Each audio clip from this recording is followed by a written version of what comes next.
Audi is in the middle of a product renaissance right now, and this new A6 is the latest model out of the gate. What's up, folks? I'm Dave Undercoffler, editor-in-chief of Autolist.com, a sister company to CarGurus. This is the 2026 A6, the latest version of Audi's long-standing mid-size luxury sedan. Like its predecessors, this is gas-powered, so it's not to be confused with Audi's A6 e-tron fully electric sedan. This version packs sleeker styling on the outside, more tech on the inside, more power under the hood, and best of all, a better value. So is all that enough to unseat rivals like the BMW 5 Series and Mercedes-Benz E-Class? Let's go spend some time with this and find out. But before we do, be sure to like and subscribe to this channel so you can get alerts on all of our future updates. All right, let's start by taking a look at the exterior of this new A6, but before we do, a quick word on trims. There are 3 trims. The base model is the Premium. It starts at about $65,000. Then there's the Premium Plus, which is about $69,000. And then you have the fully loaded version we're testing today. This is the Prestige. And this model, as you see it here, is about $74,000. And all of those prices do include destination. All right, now to the styling of this car. And Audi's done a really nice job in translating its current design language to this new A6. It's pretty sleek. You've got the Audi badge right here, and then a really nice grille and headlight design. This A6 also has a feature you'll see in other current Audis, and that's that the daytime running light signature can be customized to suit your needs. Turning to the side, you can see the proportions of this A6. Audi did a really nice job of keeping a long hood and a short deck lid of a rear-wheel drive car, despite the fact that all A6 models come standard with Audi's legendary Quattro all-wheel drive system. In terms of overall dimensions, this A6 is a few inches longer than the all-electric e-tron version and the Mercedes-Benz E-Class, but it is a few inches shorter than BMW's 5 Series. And this may not look like it, but it's over 6 inches shorter than Audi's smaller A5 Sportback. Finally, at the back, Audi's done some cool design things back here I wanted to point out. First off is that the overall look back here does look a little bit like Audi's e-tron GT. That's its fully electric, high-performance sedan, so that's kind of cool. Another thing that's interesting is that these lights up top are really sort of ornamental. They don't do the braking or the turn signal. All of that is handled with these lights down here and then this quick strip right here. You also have this horizontal light bar running across the back that illuminates when the headlights are turned on.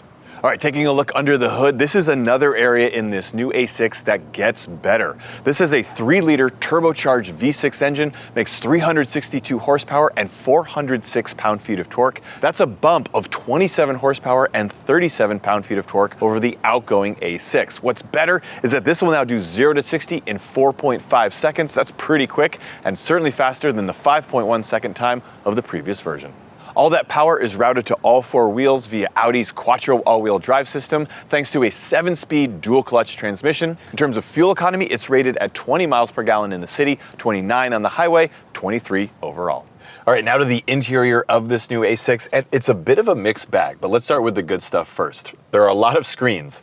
We've got an 11.9-inch screen for the instrument panel right here, and then a 14.5-inch screen here. This has wireless Apple CarPlay and wireless Android Auto connectivity. We also have wireless smartphone charging down below. And then we have an optional 10.9-inch display screen here because this is a fully loaded Prestige model. So a lot of screens, very easy to find what you're looking for. Another thing I really like is that Audi was very deliberate in putting the climate control functions at the bottom of the screen and anchoring them, so no matter what else is displayed on the screen above it, you always have access to climate control. And I like that because not all automakers do that, so it's pretty good that Audi was thinking about that. They also built in a little bit of customization. A few of these buttons you can move around so you can have them oriented the way you like, so that's pretty cool. The only nitpick I have is, yes, they anchored the buttons, but they didn't anchor perhaps the most important one, and that's the fan speed. So to get to fan speed, you actually have to hit a few more buttons than I like. I just wish they had also put that in there. But you do have access to your heated and cooled seats and your temperature control, so that's pretty cool. Overall, this screen is really bright and responsive to your touch, so I like that.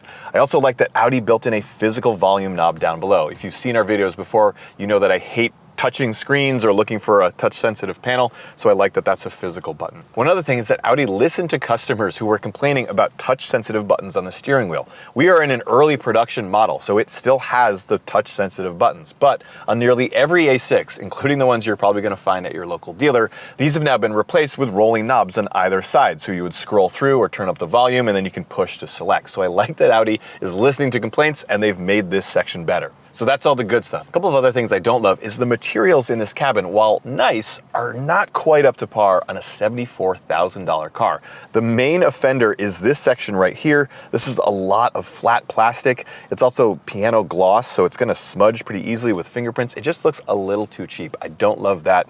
You also have it running across the dashboard here and on the surround, so that is a little frustrating. But there are some nice materials too. You've got brushed metal accents here along the climate control vents and then along the doors. Also on the door, you do have some natural wood accents here and then along the console down below. That just gives a little warmth to the cabin, so that's a nice touch.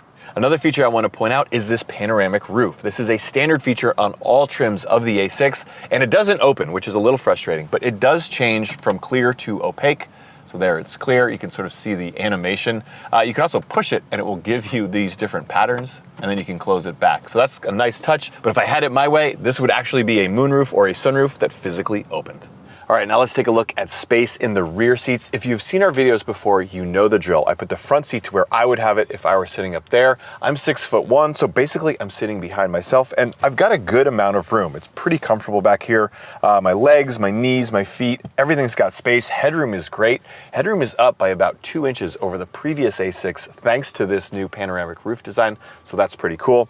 But yeah, quite a bit of space. I'm not going to call it spacious, right? This is still a reasonably compact car once you're in the back seats, but yeah, definitely could do some longer trips back here. There are a couple of other amenities that make the ride pretty enjoyable back here. We have our own climate control for both of these seats. The outboard seats are also heated. You then have a pair of USB-C charge ports above the controls for that. And then over here, got your own sunshade. All right, let's take a look at cargo space. This is one area where this gas-powered version is a true sedan and differs significantly from the all-electric A6 e-tron, because that's a sportback, which is really more of a hatchback style. So you're gonna get less cargo area here, but it is still pretty good. It's less than BMW, but it is more than Mercedes-Benz E-Class. The seats are split 40-20-40 and fold flat in case you need more room. All right, next up, driving impressions. And overall, they're pretty good. As we mentioned earlier, one of the big headlines of this car is more power. 362 horsepower, 406 pound-feet of torque. So look, I'll never turn down more power. 27 more horsepower, 37 more pound-feet of torque.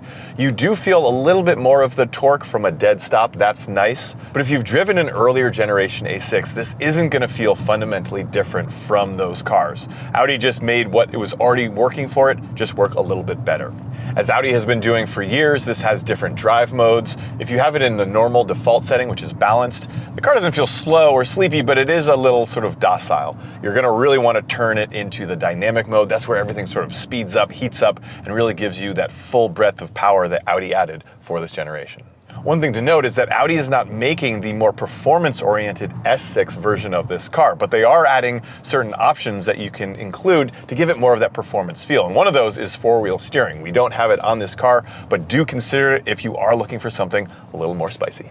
So while it is a bummer that Audi's not making an S6, they did make some improvements to this to give it a little more of a dynamic feel. But overall, I would say the general characteristic of this A6 is still just a little sleepier than you might find in something like a BMW 5 Series. So just keep that in mind if you're comparing the two cars to one another. Otherwise, the rest of the driving experience is really pretty good. The brakes have a really nice crisp feel to them. The steering can get on the numb side. Again, it's not quite going to live up to what BMW is doing right now. The model we're testing is the fully loaded Prestige trim, and that comes with an adaptive air suspension. And it does a really nice job of towing the line between comfort and performance, so that's pretty cool.